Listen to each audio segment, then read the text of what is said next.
Good things happen on Fridays, and because it is a Friday, that means today is not a Monday, which every day except Friday has become. The good news is we're also going to see a bit of cool weather this weekend. Warm weather fans, you're going to have good news in this forecast too. Next week, next week we're probably going to be the hottest we've been so far this year. Let's talk about it in this Friday edition of a Texas Weather Roundup.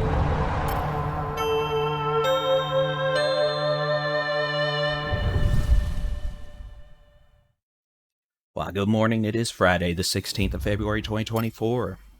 I'm Texas Storm Chasers Boldy-in-Chief David Reimer, and yes, what a difference a Dave makes. It's Friday, and that means I'm a happy person. Hopefully you are too. Let's talk about the weather we have going on. We've got rain in the Rio Grande Valley, Rio Grande Plains, deep South Texas, the coastal bend, South Texas. That'll be into southeast Texas and the Golden Triangle as well today, tonight, into Saturday morning. You can see using the high-resolution rapid refresh model, we will have a cold front. You can kind of pick that out tonight. Kind of lights up a few showers, maybe a storm or two along it as it moves through the Brazos Valley, East Texas, but otherwise the front itself will be dry as it continues to progress south, east through Texas this afternoon into tonight. Rain chances will continue tonight into Saturday morning across, well, the southern tip of Texas, coastal bend, Rio Grande Valley, Rio Grande Plains, Edwards Plateau, before being pushed further southeast by the arrival of dry air. Saturday morning, the way it looks now, we may all be completely done with rain by mid to late Saturday morning into Saturday afternoon. You'll also notice the cloud cover will begin decreasing from northwest to southeast in association with precipitation, and you'll also note it kind of burns off across West Texas, the Panhandle. By Saturday evening, we'll still have some clouds in the state, though, for Saturday night into Sunday morning. In terms of forecast rain totals continuing, this is 6 a.m. this morning through, well, for all intent and purposes, Saturday morning.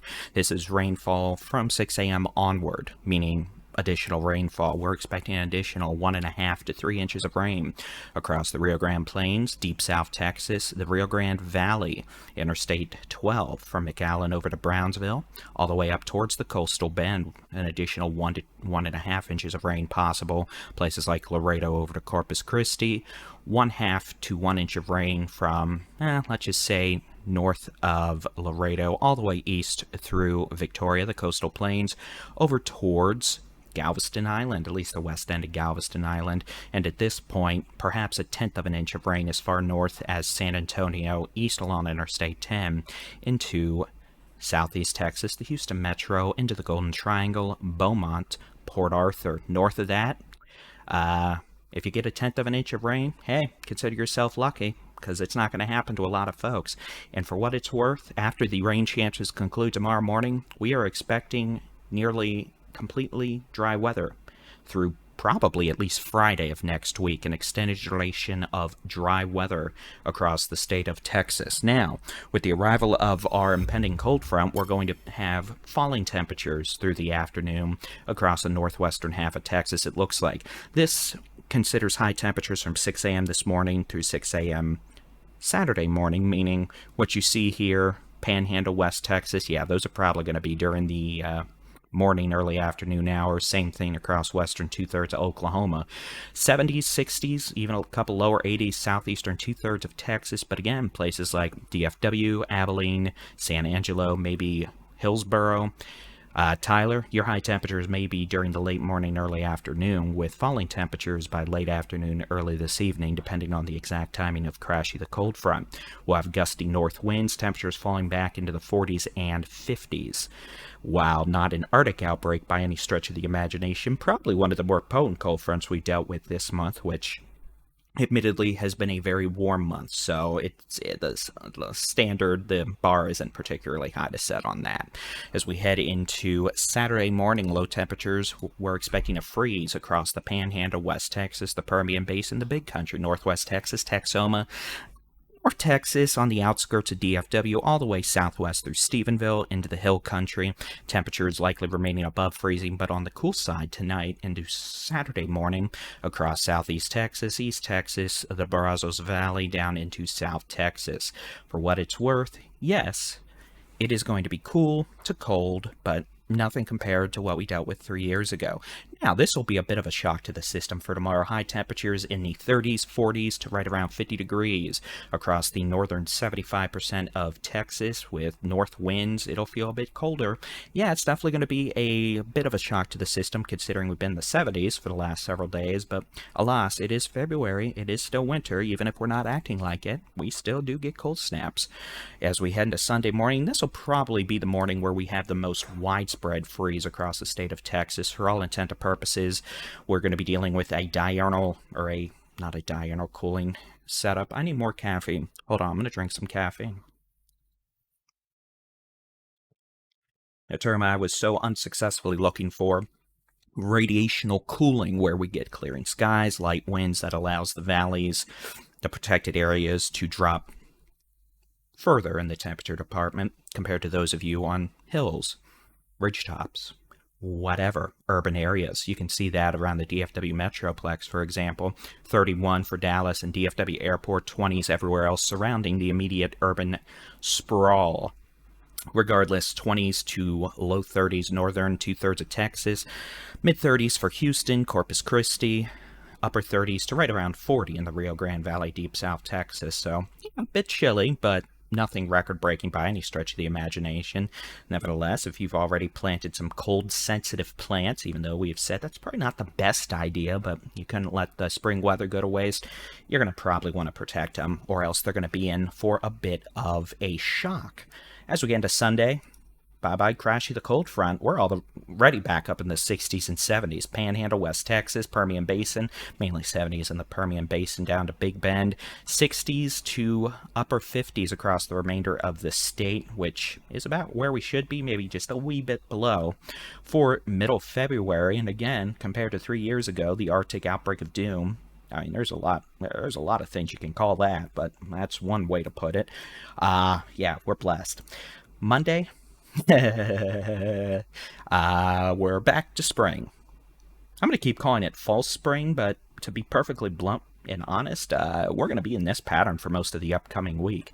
We're probably going to have a cold snap sometime in March to early April. I'd bet on it, but at this point, yeah, we're not doing this whole end of February Arctic outbreak situation. At least that's the way it looks now. At least maybe until the last day of February, when a strong cold front may hit. Until then, we're back in the 60s, 70s on Monday, Tuesday.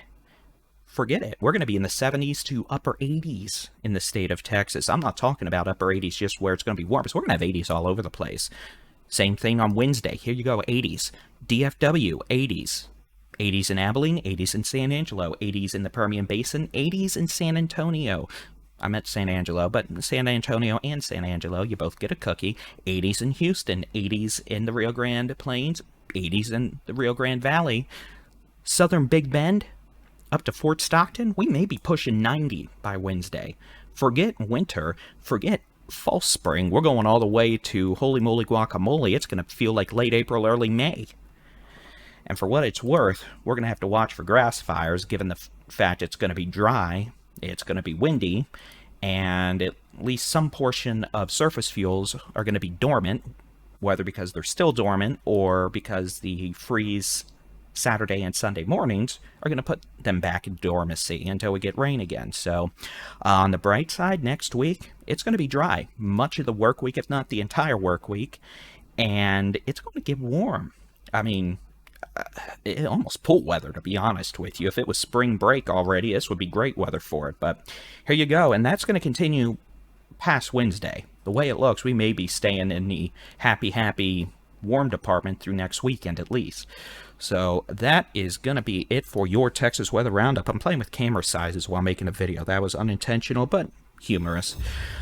That's it for your Friday edition of the Texas Weather Roundup. Thankfully, blessedly, the weekend weather is going to be quiet, which means we won't have to make a Texas Weather Roundup video this weekend. We typically do them weekday mornings with videos during the weekend when we have inclement weather.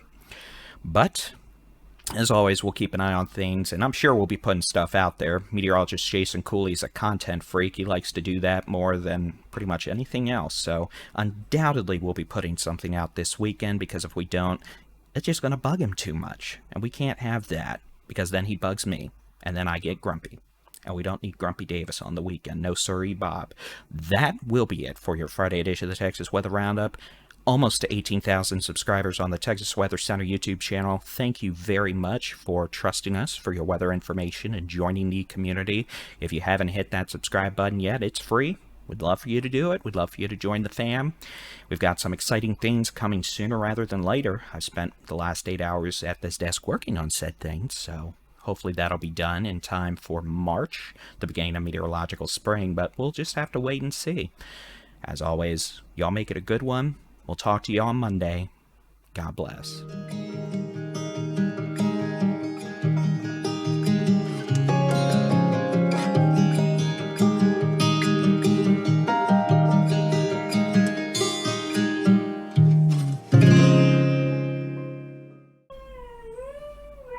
Oh! Well, that broke the microphone. Good girl.